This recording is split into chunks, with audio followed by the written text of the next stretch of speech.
So let us start with this data set. ये data set है car sales का। अब इन्होंने कितने वेरिएबल्स बनाए हुए हैं, यहाँ 26 वेरिएबल्स हमको दिख रहे हैं। ये सारा कार की सेल से रिलेटेड है। हम इनके लेबल देख लेते हैं, तो लेबल से हमें क्लियर हो जाएगा क्वेश्चन क्या होगा। मे बी ये मैन्युफैक्चरर के बारे में क्वेश्चन है। ये मॉडल ये है कि सेल्स इन थाउजेंड्स, उस मैन्युफैक्चरर की उस पर्टिकुलर मॉडल की सेल्स क्या है, रीसेल क्या है, 4 year resale value. Fifth variable समझ में आ रहा है व्हीकल टाइप के ऊपर, और फिर प्राइस है प्रोडक्ट की, उसका इंजन साइज, उसकी horse power, wheel base.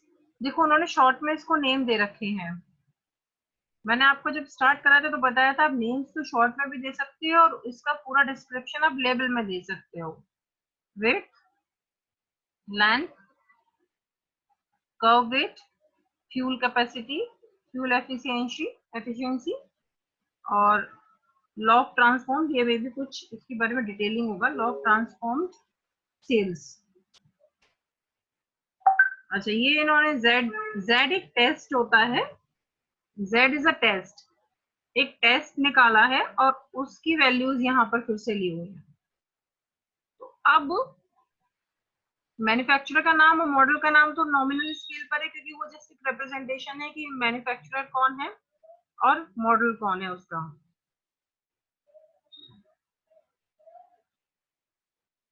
Wait तो इन्होंने अपने अकॉर्डिंग रख लिया है कोई भी, और ये स्केल टाइप ऑर्डिनल पे दिया हुआ है। हम इसका देख लेते हैं वैल्यूज उन्होंने किस तरह से दी हुई है। इसकी कोई वैल्यू नहीं दी है, आप नेम लिख देंगे मॉडल का और मैन्युफैक्चरर का। और यहाँ पर टाइप में इन्होंने क्या दिया हुआ है देख लेते हैं। ऑटोमोबाइल को 0 से रिप्रेजेंट किया हुआ है, ट्रक को 1 से रिप्रेजेंट किया हुआ है। ये डेटा सेट को आप समझ लेंगे।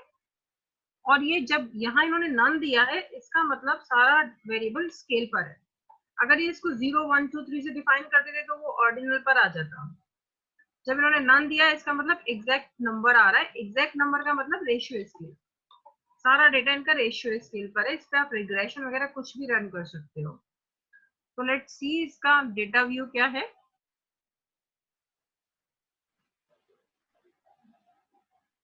ये इसका डेटा व्यू है, मैन्युफैक्चरर्स के नाम है, ये सारे मैन्युफैक्चरर्स हैं। इन्होंने कितने मैन्युफैक्चरर्स लिए, मींस कंपनी, ये लिया हुआ है, काफी आगे तक लिया हुआ है। रिस्पॉन्स इनके कितने हैं वो देखती हूँ मैं। 157 रिस्पॉन्स है इनके। 157 लोगों से इन्होंने डेटा फिल कराया है। देखिए टोयोटा भी है, निसान है, सारी कंपनीज हैं, सारे मैन्युफैक्चरर्स हैं, BMW, ऑडी सारे हैं। अब इनके एक मॉडल लिए हुए हैं इन्होंने जो जो ये बनाते हैं। शेवरोले ल्यूमिना, शेवरोले में ये दूसरा वाला मॉडल वाला है, इसमें इन्होंने नेम दिया हुआ है, स्ट्रिंग नेम दिया है, ये आप देख सकते हो। हुंडई, हुंडई की कौन कौन सी, एक्सेंट, एलेंट्रा, सोनाटा, मित्सुबिशी। अब टाइप में इन्होंने ट्रक या अगर ऑटोमोबाइल है तो उसको डिफाइन कर दिया है। ये इन्होंने उसकी सेल्स दी हुई है 1000 में, सारे सारे मॉडल्स की सेल्स दी है, रीसेल वैल्यू। ये सारे वैसे ही जा रहे हैं कॉलम वाइज, जैसे यहाँ पर वेरिएबल रो वाइज थे। देखिए manufacturer, model, sales, resale, type, price, इनके वेरिएबल हैं 26 वेरिएबल्स। 26 वेरिएबल्स को ही हर एक रिस्पोंडेंट फिल करेगा। रिस्पोंडेंट ये रहे आपके सामने, 157 रिस्पोंडेंट्स हैं जो कि मैंने अभी आपको दिखाया था। 157 रिस्पोंडेंट्स आर देयर, और 157 रिस्पोंडेंट्स में ये आया था आपका, ये आया था आपका हर एक का 26 वेरिएबल। आप देखिए 26 होंगे, देखिए विजिबल 26 यहाँ दिख रहा है कॉर्नर में, राइट मोस्ट अपर corner, upper right most corner में आपको दिख रहा है 26 वेरिएबल्स। तो हर एक का रीसेल वैल्यू टाइप 0 का मतलब है ये ऑटोमोबाइल है, 1 का मतलब ट्रक है, तो ये ट्रक है, ठीक है। जहां जहां 1 लिखा है वो ट्रक है, जहां 0 लिखा है ये रहा, ये ट्रक है, जहां 0 लिखा है वो ऑटोमोबाइल है। ये हर एक की प्राइस दी हुई है, मे बी इसकी प्राइस अवेलेबल नहीं होगी। इंजन साइज दिया हुआ है, हॉर्स पावर, व्हील बेस, आप इनको विड्थ, लेंथ,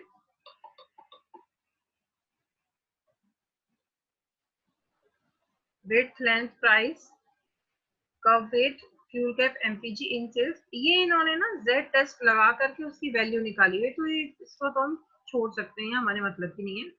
अगर हमको निकालना है, इसकी जरूरत है तो हम कर सकते हैं। तो लेट अस सी इसमें रिग्रेशन वगैरह कैसे रन कर सकते हैं।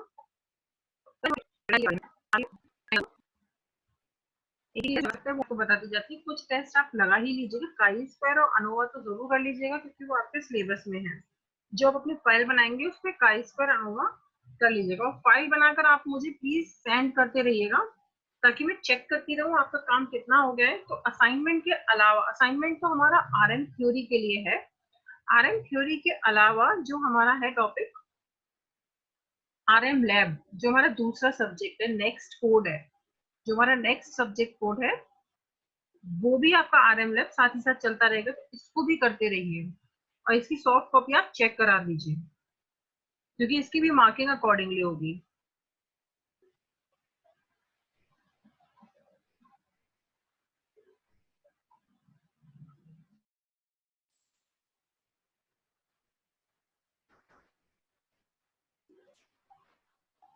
आप लोगों को स्क्रीन शेयर दिख रहा है? स्क्रीन शेयर दिख रहा है स्टूडेंट्स?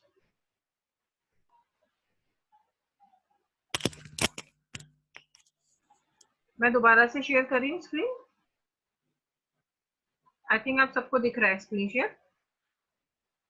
मैं यहाँ पर आपको बता रही थी कि रिलायबिलिटी कैसे निकालते हैं। रिलायबिलिटी के लिए आप स्केल पर गए, एनालाइज, ये आप निकाल लीजिएगा, सबको रिलायबिलिटी एनालिसिस अपने अपने डेटा की निकालनी है।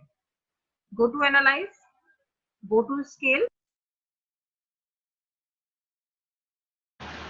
ओके, रिलायबिलिटी एनालिसिस पर आप गए।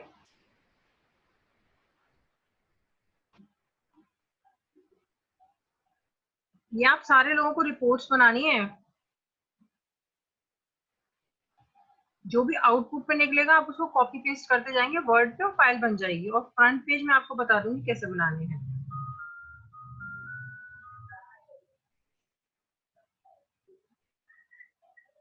हेलो, तो ये रहा।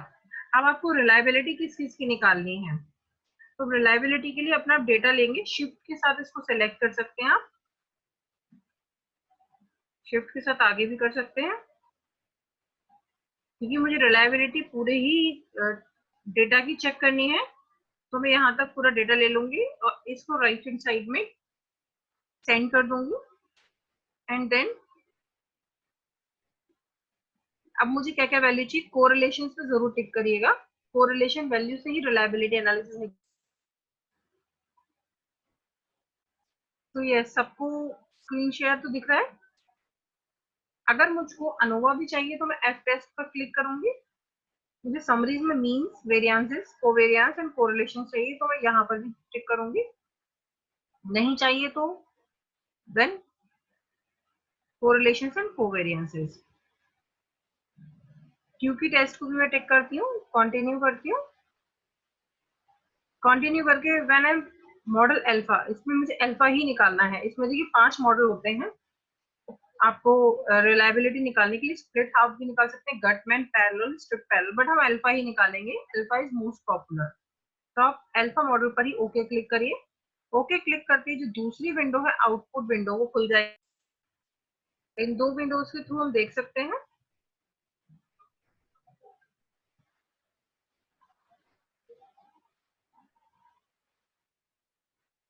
ये देखिए आपके सामने रिलायबिलिटी एनालिसिस पूरी निकल कर आ गई है।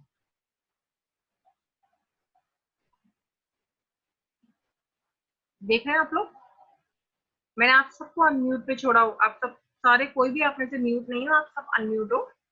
आपको अगर कुछ क्वेरी है तो आप इमीडिएटली पूछ सकते हो।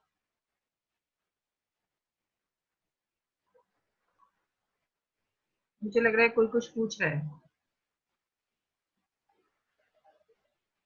हाँ, कोई क्वेरी बेटा?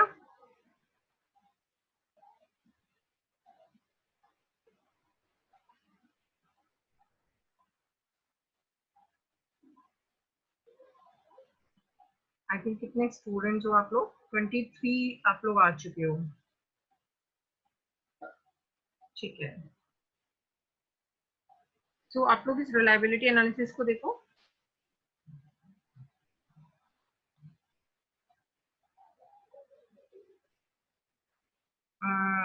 कोई क्वेरी है बच्चों की?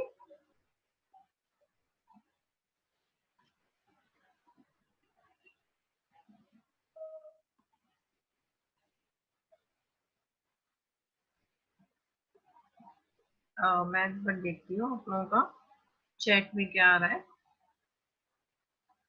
स्क्रीन नहीं आ रही? मैं फिर से शेयर करती हूँ स्क्रीन को। स्क्रीन को फिर से शेयर करती हूँ। शेयर नहीं हुआ। शेयर कर दिया मैंने। ये दिख रहा है आपको? अब आ रहा है बच्चों? हम लोड हो रहे हैं। लोड हो रहा है, ओके। आ, बेटा ये दूसरी विंडो खुली है आपके एसपीएसएस के बाद।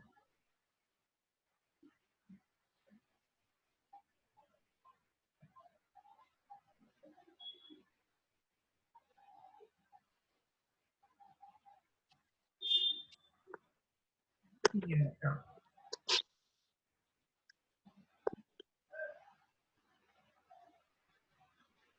ये देखिए आप अपना, देखिए ये तो आपका डेटा सेट था। डेटा सेट दूसरा था, डेटा सेट के बाद में आपका आउटपुट खुल गया। ये आउटपुट विंडो है।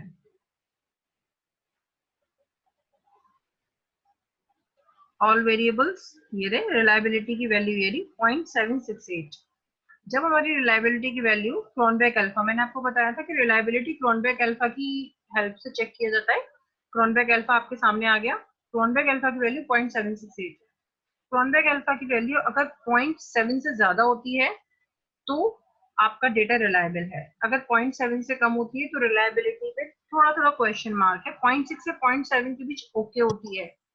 Okay, that you can accept, acceptable. 0.6 के नीचे तो एक्सेप्ट ही नहीं करना है। Data is not reliable. आप डेटा फिर से कलेक्ट करिए और फिर से उस पर वर्क करिए। 0.7 से ऊपर है तो इट मीन हमारा डेटा रिलायबल है। अब आप ये सारा लेकर के, जैसे आपको रिलायबिलिटी स्टैटिस्टिक्स वगैरह आएगा, ये आप वर्ड पे कॉपी कर लेंगे जो अपनी प्रोजेक्ट फाइल आपकी बन रही है। ये इंटर आइटम कोरिलेशन मैट्रिक्स है। ये हर एक आइटम की एक दूसरे से कोरिलेशन शो करती है कि एक आइटम का दूसरे आइटम से कोरिलेशन क्या है। देखिए ये सेम आइटम का सेम आइटम से कोरिलेशन है। सेल्स इन थाउजेंड का सेल्स इन थाउजेंड से 1 आएगा। आप देखिए इस तरह से जाएंगे तो 1 आ रहा है हर एक आइटम। देखिए वो सारी चीजें जो हमने कलेक्ट की थी वो एक तरफ यहाँ कॉलम वाइज भी लिख दी है और यहाँ रो वाइज भी सेम आ गई है। अब इनका अगर एक दूसरे से आप निकालेंगे कोरिलेशन तो वो 1 आएगा। इंजन साइज से कोरिलेशन 1 होता है। हॉर्स पावर का हॉर्स पावर से कोरिलेशन 1 आएगा। तो उस सेम वेरिएबल का सेम वेरिएबल से कोरिलेशन हमेशा 1 आएगा। आप देख रहे हो सारे लोग? वेरिएबल 2 का कोरिलेशन वेरिएबल 2 से 1 आएगा। वेरिएबल 10 का वेरिएबल 10 से कोरिलेशन 1 आएगा। ये इंटर आइटम कोरिलेशन मैट्रिक्स भी आप कॉपी कर लीजिएगा और इसको भी आप आगे ले लीजिएगा। ये रहा आपका समरी आइटम स्टैटिस्टिक्स। पूरी समरी दी हुई है इसकी। एफ टेस्ट भी क्योंकि हमने निकाला था तो एफ टेस्ट की वैल्यू दे दी थी, बट अभी हमें यहाँ पे एफ टेस्ट से कोई मतलब नहीं है। What we need, we only need reliability analysis. तो रिलायबिलिटी एनालिसिस की आप ये दोनों तो डिलीट कर दीजिएगा। यहाँ पर डिलीट का ऑप्शन भी होता है। देखिए लेफ्ट हैंड साइड में ये हाईलाइट हो जाएगा। मैंने इसको क्लिक किया तो लेफ्ट हैंड साइड में ये टेबल हाईलाइट हो जाएगा। ये एस आई जी क्या है याद आ रहा है? पी वैल्यू बताई थी आपको, याद आ रहा है? पी वैल्यू हाइपोथेसिस टेस्टिंग के टाइम पर पी वैल्यू बताई थी। ये है आपकी पी वैल्यू। पी वैल्यू 0.05 से कम है। 0.05 से पी वैल्यू कम है तो क्या करते हैं? ऑल्टरनेट हाइपोथेसिस एक्सेप्ट करते हैं और नल नल हाइपोथेसिस को हम रिजेक्ट करते हैं। ओके, याद आ रहा है ये? और ये काई स्क्वायर की वैल्यू निकली हुई है। ये कैलकुलेटेड वैल्यू होती है और ये पी वैल्यू। मैंने आपको हाइपोथेसिस टेस्ट में दो तरह से बताई थी, पी वैल्यू या कैलकुलेटेड वैल्यू। देखिए रिलायबिलिटी पर रिलायबिलिटी वाली टेबल आ गई, मैंने कोरिलेशन पर क्लिक किया तो कोरिलेशन कोवेरिएंस वाली आ गई। ये आपको लेफ्ट हैंड साइड में पूरा इसकी समरी दी हुई है, ये रही, ये आप पूरी समरी देख सकते हैं लेफ्ट हैंड साइड में, और जिस पे आप क्लिक करेंगे वही आ जाएगा आपके सामने।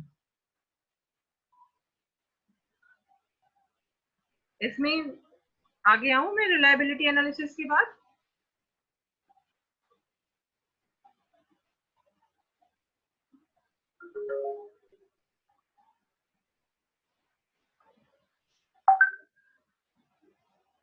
हाँ जी निशांक, सब कोई भी म्यूट नहीं है, बोलो। आगे आऊं आपको जी नेक्स्ट। मैम। अब मैं यहाँ पर आपको शेयर चेंज कर रही हूँ, जो मैंने आपको शेयर किया था ना, ये तो आपका आउटपुट विंडो है, ध्यान रखो आउटपुट विंडो और जहां पर आपका डेटा होता है अलग अलग होता है। अब मैं फिर से डेटा पर आ रही हूँ, डेटा को मैंने आपसे फिर से शेयर किया है,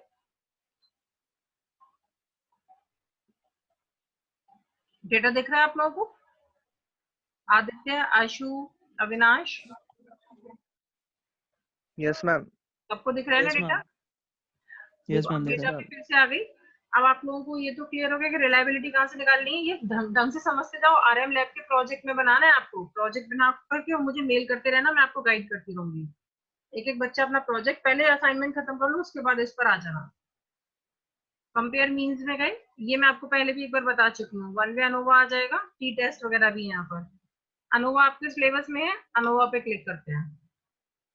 अनोवा में डिपेंडेंट वेरिएबल और इंडिपेंडेंट वेरिएबल दो डालने हैं। मैं निकालती हूँ इंजन साइज और प्राइस को डिपेंडेंट में लेती हूँ, और इंडिपेंडेंट में लेती हूँ इनका फ्यूल कैपेसिटी,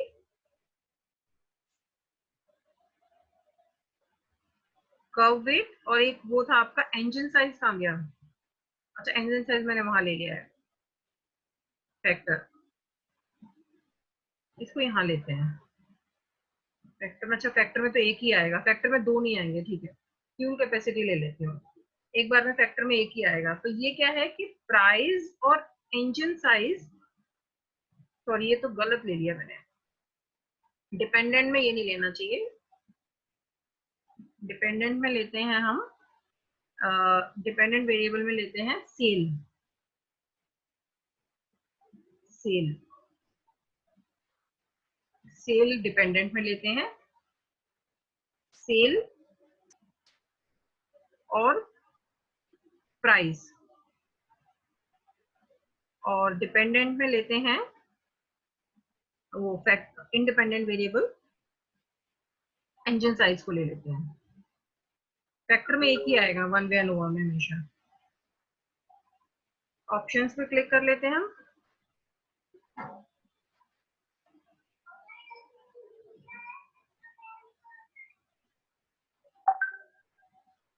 ऑप्शंस में डिस्क्रिप्टिव चाहिए ना हमें, कंटिन्यू किया, पोस्ट हॉप पे गए, पोस्ट हॉप में आपको ट्यूकी टेस्ट पर क्लिक कर लीजिए बस।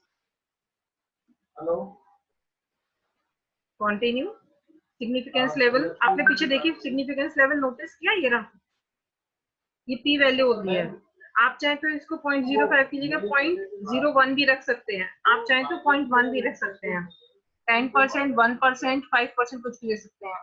ये मैं आपको पढ़ा चुकी हूँ, आपको याद होना चाहिए। सिग्निफिकेंस लेवल ये 5% है, 0.05। ये आप चाहे तो चेंज कर सकते हैं यहाँ पर। ओके किया, ठीक है। अब मैं इसको करती हूँ ओके। अब यहाँ पर नीचे देखिए, लेफ्ट हैंड साइड में देखिएगा, इधर देखिएगा, इधर आएगी टेबल, देखिए आ गई जो नई टेबल अभी आपने बनाई है। टाइटल आया है, नोट्स आया है, एक्टिव डेटा शीट आई है, वार्निंग्स कुछ नहीं निकला होगा, पोस्ट ऑफ नहीं निकला होगा, उस पर परफॉर्म नहीं हुआ होगा, डिस्क्रिप्टिव आ गई पूरी निकलकर, अनोवा आ गई टेबल। अनोवा टेबल ये रही आपकी, ये है कैलकुलेटेड वैल्यू। अनोवा का नाम एफ टेस्ट भी होता है, अनोवा और एफ टेस्ट।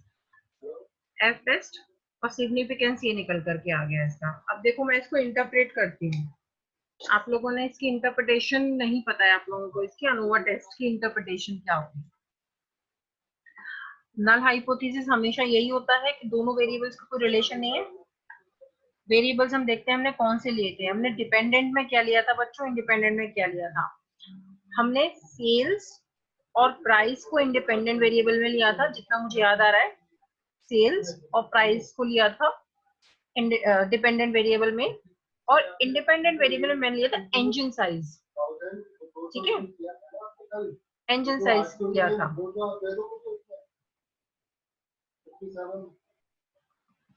ठीक है, तो ये मैंने लिया था इंजन साइज। तो अब ये हुआ कि क्या सेल्स इंजन साइज पर डिपेंड करती है, पहली हाइपोथेसिस। दूसरी थी क्या प्राइस इंजन साइज पर डिपेंड करती है, यस या नो, है ना। और कुछ नहीं होगा, 46,500 यही था। ये क्या आ गया, ठीक है भेज दीजिए मुझे। सो मैं एक मिनट, ये था। तो हमारी यहाँ पे क्या दो हाइपोथेसिस आई थी। मैं एक बार इसको आपको क्लियर हुई, आप चाहो तो नोट कर सकते हो इसको। It's in front of you. White board share कर रही हूँ मैं, दोनों हाइपोथेसिस लिखकर आपको क्लियर कर रही हूँ, क्योंकि आपको पता होना चाहिए कि जब आप ये लिखेंगे प्रोजेक्ट में तो किस तरह से लिखेंगे। यू जस्ट सी।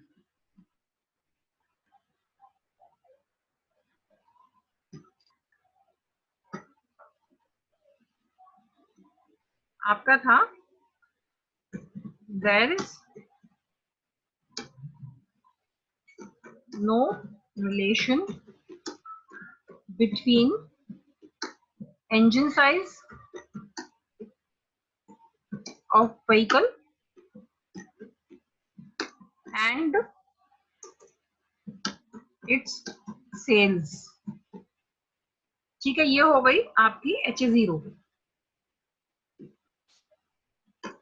और इसी की जस्ट ऑपोजिट ऑल्टरनेट हो जाएगी। ये थी H01 पहली हाइपोथेसिस। ठीक है, दूसरी देखते हैं क्या थी।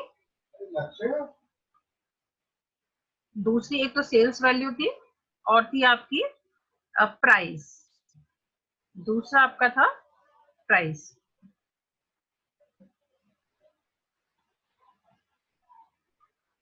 दूसरी हाइपोथेसिस में यहाँ पे लिखती हूँ, आपकी ये थी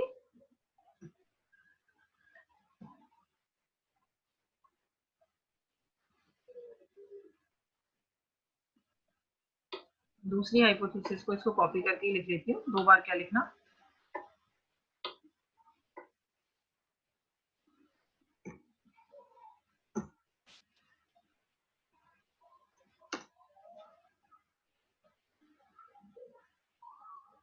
आप लोगों को दिख रहा है ये कॉपी करती हूँ। हो ये दिक्कत आ रही है इसमें।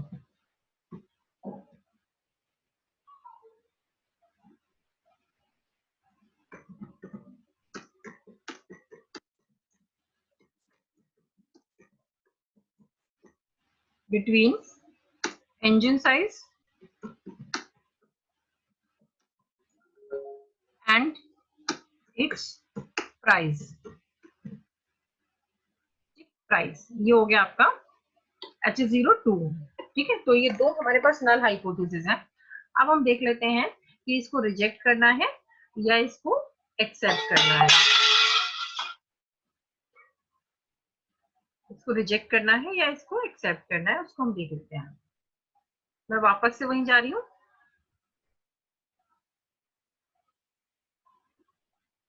मैं वापस से आउटपुट विंडो पर आ रही हूँ, एसपीएसएस की आउटपुट विंडो पर।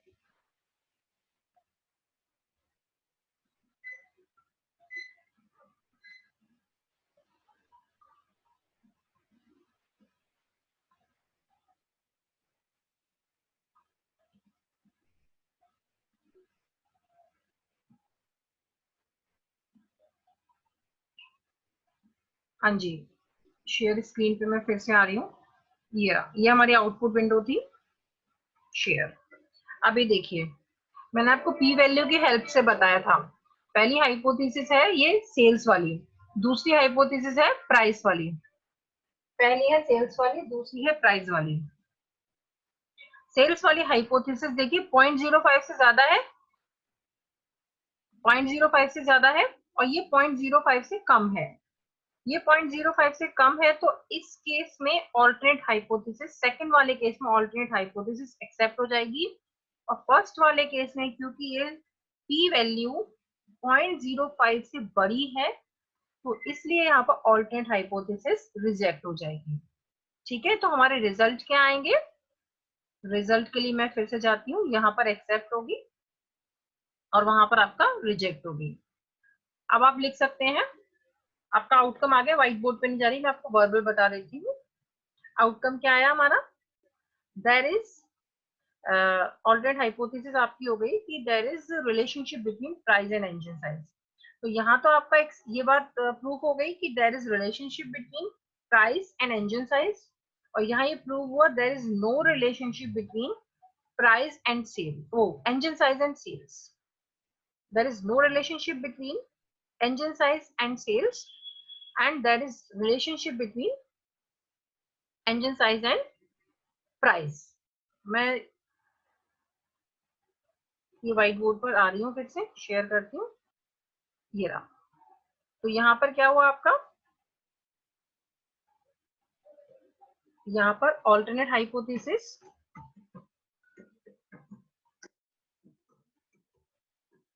is accepted, hence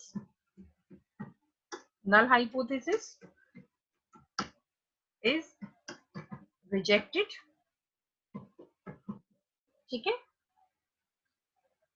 और यहाँ पर क्या था? यहाँ पर हमारी p वैल्यू थी, since p value is more than 0.05, so we reject alternate hypothesis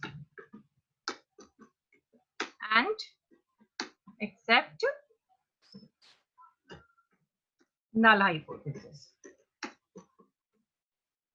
similar चीज यहाँ पर भी आप लिख सकते हो, since p value is less than, since p value is less than, इस तरह से आपको अपने प्रोजेक्ट में प्रॉपर लिखना होगा कि क्यों आप एक्सेप्ट या रिजेक्ट कर रहे हो 0.05। सो ठीक है, सो वी आर एक्सेप्टिंग और रिजेक्टिंग, ये आपके दोनों केस हो गए। अब क्योंकि हमने एक्सेप्ट कर ली नल हाइपोथेसिस, तो क्या हो गया? There is relation between engine size of vehicle and its sales. यहाँ पर क्योंकि हमने ऑल्टरनेट एक्सेप्ट कर ली तो हो गया आपका there is relation between engine size and sales. यहाँ पर रिजेक्ट हुई है तो देयर इज नो रिलेशन, यहाँ देयर इज रिलेशन, यहाँ देयर इज नो रिलेशन। अब मैं आपके रिजल्ट को भी लिख करके एक बार आपको दिखा देती हूँ। आप दोनों केसेस में अपने रिजल्ट्स भी देख लीजिए। यहाँ पर आया आपका रिजल्ट निकलकर, देन क्योंकि ये आपकी एक्सेप्ट हो गई, there is no relation between engine size and sales of vehicle। First case में ये हो गया आपका, दिस इज द रिजल्ट, और सेकंड वाले केस में